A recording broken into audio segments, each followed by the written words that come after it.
안녕하세요. 수라입니다. 오늘은 날씨가 좀 많이 흐려요. 그래서 제가 좀 밝은 톤으로 옷을 입었는데도 불구하고 약간 우중충한 느낌이 듭니다. 자, 이럴 때일수록 우리가 중요한 얘기를 조금 하고 가는 게 더 재밌을 것 같아서 자, 공방을 창업하고 싶으신 분들에게 제가 하고 싶은 이야기, 그리고 몇 가지 주의사항, 그 다음에 어떻게 준비를 해야 되는지 간략하게. 물론 제가 전부 다 알려드리고 싶지만 전부 다 알려드리려면은 뭐 챕터 가면 10개, 20개 뭐 더 할 거예요. 우선 포인트만 잡아서 공방을 이렇게 준비하고 요거는 조금 생각해보고 했으면 좋았을 공방 차리기 전에 알았으면 좋았을 5가지 뭐 이렇게 5가지가 넘을 수 있어요. 얘기하다 보면은. 자, 첫 번째로 뭐냐면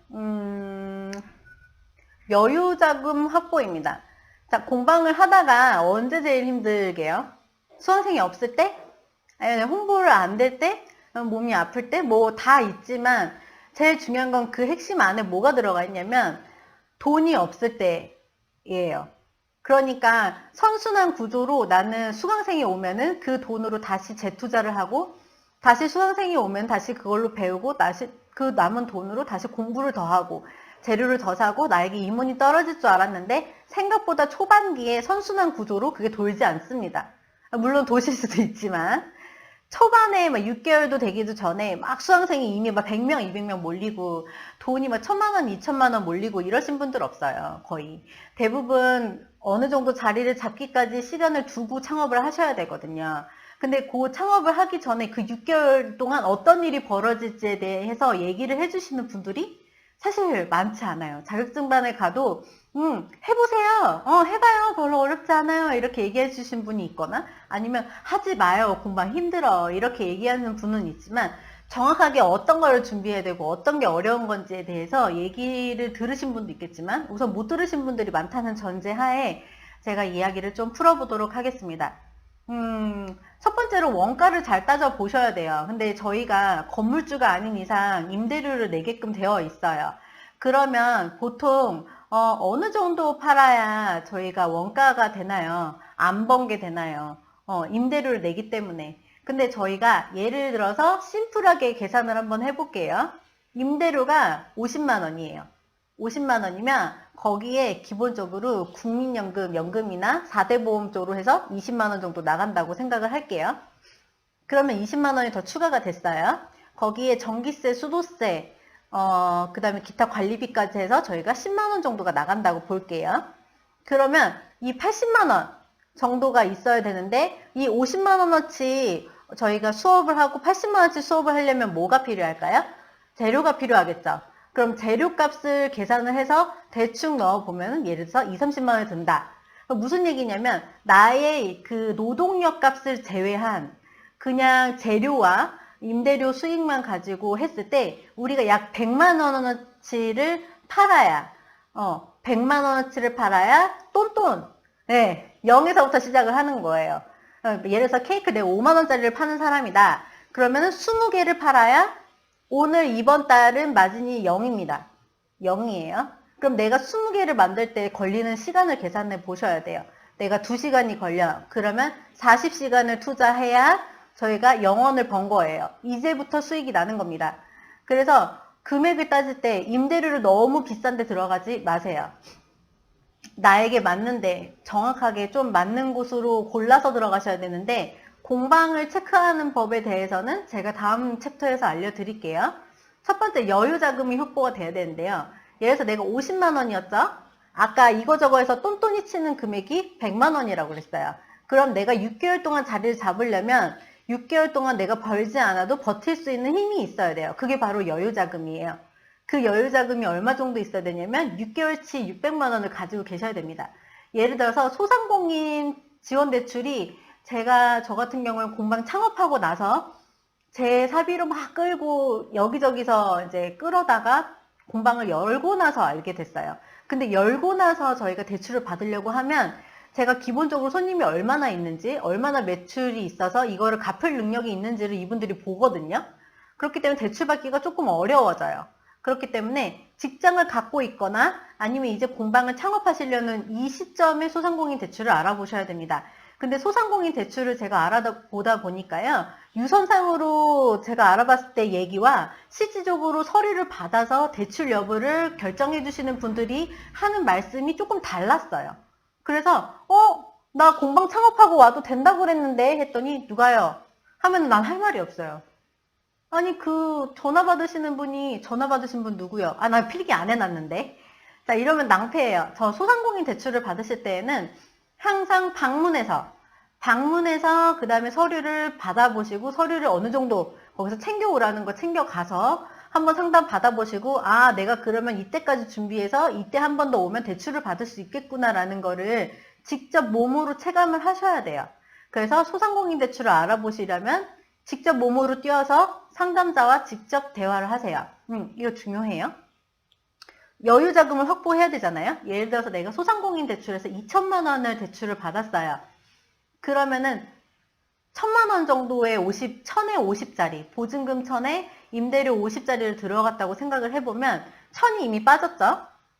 여유 자금 600이 빠졌어요. 그러면 집기를 얼마 정도만 사야 되나요? 그렇죠. 100에서 200 사이로만 구매를 하셔야 되는 거예요. 그래야 나머지 200으로 저희가 재료도 사고 기본적으로 수업할 수 있는 것도 사놔야 되는 거예요. 그래서 나는 1000에 50이니까 1000에 50 플러스 한 200 정도로 해서 1300 정도만 갖고 출발해야지 라고 하시면 두 번째 달, 세 번째 때부터 너무 힘들어지실 수 있어요. 그래서 항상 여유 자금을 갖고 출발해라.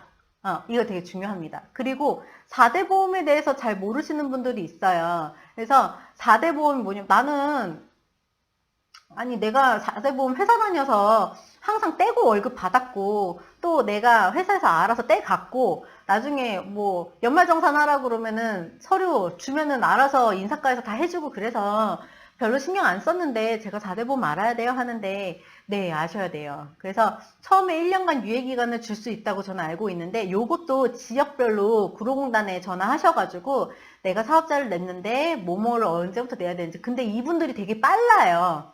내가 사업자 등록을 하자마자 이분들은 알고 계셔. 네, 내가 얘네들을 걷어야 되기 때문에 그런지 모르겠지만 하여튼 정확하게 알고 계시거든요. 그래서 내가 내야 되나? 종이가 안 오니까 안 내도 되나 보다 이럴 수 있는데 한 1년 지나보세요. 알아서 청구서가 날라옵니다. 그래서 연금보험이나 건강산재, 그 다음에 고용보험 같은 거는 공단에 해서 공부를 해보시는 것도 좋고 그 다음에 유튜브에서 무료 강의하시는 분들 많으시거든요. 그거를 꼭 체크해서 보시면 좋을 것 같고요. 실질적으로 우리가 창업을 할 때 뭐든 내거든요. 휴게음식점 아니면 식품제조 아니면 뭐 제과업 같은 걸 하다 보면은 교육을 이수해야 되는 게 있어요. 근데 그 교육 안에 세금에 관련된 내용뿐만 아니라 인사에 대한 4대 보험에 대한 얘기도 들어가 있습니다. 그래서 되게 지루하고 교수님이 나한테 알려주는 것 같아서 이거 빨리 패스하고 싶어가지고 클릭 하다 보면은 다시 이수율 0%예요. 내가 아무리 클릭해서 뒤로 가도 이제는 똑똑해서 내가 안 들은 건 안 들은 걸로 얘네들이 알아요. 그러니까 꼼꼼하게 들으시면서 내가 이거를 어차피 몇만 원 내고 듣는 거거든요. 그 몇만 원 내고 듣는 거 제대로 듣겠다 해서 그거 공부 좀 꼼꼼하게 하시면서 필기하시면서 배우셨으면 좋겠어요. 그 안에 있는 게 또 세금 문제거든요. 나는 한 번도 세금 신고를 해본 적이 없어요. 라고 하시는 분들이 공방을 하시면 제일 두려워하시는 게 바로 세금 신고 기간입니다. 그래서 나는 간이 사업자야. 간이 사업자는 1년에 한 번, 1년에 한 번만 신고하면 되는 거고요. 난 1번 사업자야 하면은 예정 확정 해서 총 4번 하실 수 있지만 내가 소득이 작을 경우에는 확정 1년에 2번만 하셔도 되는 거예요. 그게 바로 1월부터 6월 것까지를 7월에 신고하고요. 그 다음에 7월부터 12월 것까지를 1월에 신고하게 되어 있어요. 그러니까 1월에 확정 신고, 7월에 확정 신고라고 얘기를 하거든요. 어려워졌어. 갑자기 세금 얘기 나오니까 머리가 막 아프죠. 근데 이거를 기본적으로 알고 들어오신 분과 모르고 공방을 차리신 분의 갭은 커요. 네, 내가 사업자를 차릴 거예요. 그럼 보세요. 1월부터 6월 것까지를 7월에 신고한다고 했어요. 간이 사업자는 1월부터 12월까지를 1월에 신고하게 되어 있어요. 그럼 내가 12월 1일 날 창업을 하게 되면 어떤 현상이 벌어질까요? 그쵸? 한 달 동안 있었던 걸 1월에 신고를 해야 되는 거예요. 무슨 얘기인지 아시겠어요? 물론 소득이 없을 때는 무실적이라는 신고가 있기는 해요. 근데 그거를 우선은 제외하고 12월부터 막 돈이 막 크리스마스 맞이해서 막 돈이 막 들어왔고 내가 막 집기도 이거저거 사가지고 신고할 게 많아요. 환급도 받아야 되는 일반 사업자로 신고해서. 그럴 경우에는 기간을 잘 보고 오픈을 하시는 게 좋다는 거죠. 그래서 기간을 어느 정도 알 수 있는 세금에 대해서 어느 정도 알고 공방을 차리셨으면 좋겠다라고 저는 얘기를 하고 있습니다. 그래서 공방을 차리기 전에는 내가 홈스쿨을 할 것인지, 일반 사업자를 할 건지, 간이 사업자를 할 것인지, 내가 판매 위주인지, 수업 위주인지 정확하게 결정을 하시고 들어오셔야 되는 거예요. 그리고 여유자금 확보가 가능한지, 그리고 내가 소상공인 대출이 가능한 사람인지, 대출이 가능하다면 월에 얼마씩 갚아야 되는지 정확하게 수치로 계산을 하고 공방을 차리셨으면 좋겠습니다. 그게 더 오래 롱런할 수 있는 길이고, 더 오래 공방을 유지할 수 있는 길이고, 더 오래 공방을 즐겁게 운영할 수 있는 길이에요. 그래서 금액적으로 따져보시고 임대료 같은 것도 그 이후에 발품을 팔아서 내가 공방을 할 만한 곳을 알아볼 때도 내가 적정한 수치의 금액을 딱 어느 정도 마음속에 가지고 공방을 알아보는 거하고 그냥 좋은 데 있나요? 좋은 데 있나요? 하고 알아보는 거하고는 되게 상당히 차이가 있으니까요. 지금 오늘 제가 짚어드린 몇 가지 있잖아요. 홈스쿨, 간이, 일반 사업자, 그 다음에 여유자금, 대출 해야지 말지, 4대 보험 관련된 내용 어느 정도 체크해 보시고 공방 창업 여부를 결정해 보셨으면 좋겠어요. 선생님 지금 하는 말들 다 어려워요. 나는 공방 창업을 하면 안 되나 봐. 이렇게 하시라고 제가 동영상을 오픈하는 건 아니에요. 내가 모르고 창업했을 때보다 알고 창업했을 때 더 유리한 점에 대해서 짚어드린 거니까요. 도움이 되셨기를 바래요. 도움이 되셨다면 구독 눌러주시고 좋아요도 눌러주세요. 자, 다음에는 제가 처음 공방을 차릴 때 건물을 뭘 중심적으로 보면 좋을지에 대해서도 간략하게 얘기할 건데요. 어디든 마찬가지예요. 어느 구청, 어느 지역이 구청인지, 어느 지역이 세무서인지, 어느 지역인지에 따라서도 약간씩 다르기 때문에 제가 말을 하는 게 100% 정답이다 라고 말씀드릴 수는 없지만 그래도 참고하면 좋을 내용들이니까 참고해주세요. 감사합니다. 좋은 하루 되세요.